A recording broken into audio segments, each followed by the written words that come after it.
So I presented the ASPEN study, which was presented in ASCO 2020.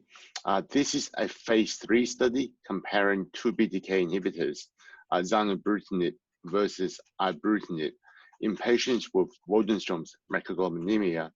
And this is really a notable study in that this is the first study in any disease of a head-to-head comparison between two BTK inhibitors. So in more detail, the study essentially randomized 201 patients with MYD88 mutant Waldenstrom's on a one-to-one basis to treatment with either ibrutinib or zanubrutinib, which is a next generation BTK inhibitor, potentially with fewer side effects because of specificity and potentially with greater efficacy because of higher drug levels. So the study enrolled 201 patients, 99 on the ibrutinib arm, 102 on the zanubrutinib arm. And essentially, we reported the primary endpoint, which was an efficacy endpoint. And the primary endpoint was the proportion of patients in either CR or very good partial remission, so a 90% reduction in paraprotein or IgM, comparing ibrutinib against zanubrutinib. And because very few patients get into complete remission on BTK inhibitors, effectively, this is a head-to-head comparison of VGPR rates. So at the time of the primary endpoint analysis, the VGPR rate was 28.4% for patients on zanubrutinib and 19.2% for patients on ibrutinib. So roughly 10% greater number of patients on zanubrutinib got into VGPR, but this was not a significant p-value of 0.09. So the study actually did not achieve its primary endpoint, which is to meet a significant p-value by VGPR rate comparison at the primary endpoint.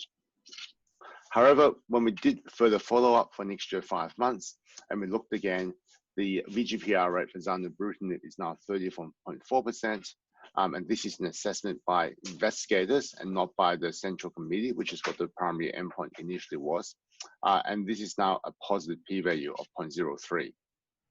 So the study didn't meet its primary endpoint of improved efficacy at the time of analysis, but there were secondary indicators that zanubrutinib may be more effective. But probably the most interesting finding was that zanubrutinib was undoubtedly more tolerable than ibrutinib. So the rates of adverse events leading to death, treatment discontinuation, dose hold or dose reduction, they were all lower for zanubrutinib.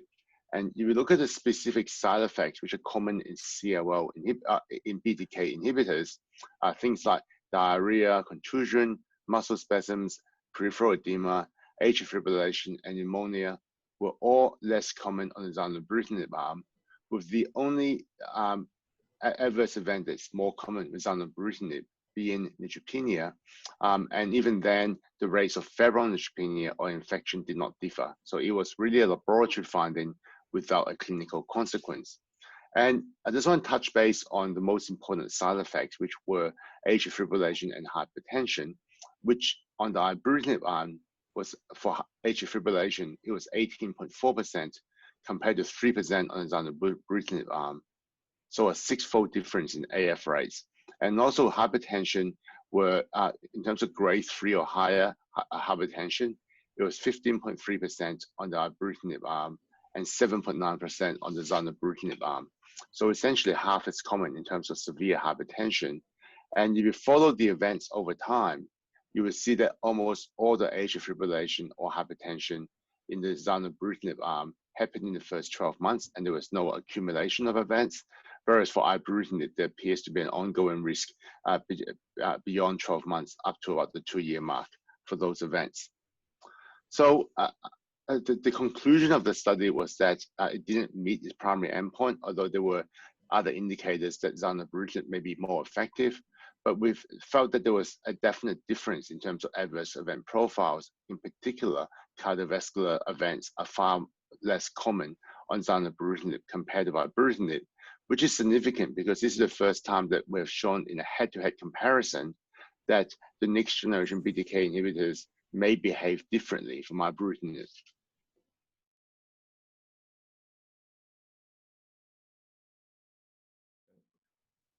I think what that means is that we now have an extra drug that we can use. It's twice a day as opposed to ibrutinib, which is once a day. So is a slightly less convenient in terms of that. But the side effect profiles are particularly good. So I would say that if you have a patient who can't tolerate ibrutinib or a patient who has a very high cardiovascular risks, then zanubrutinib is a better choice.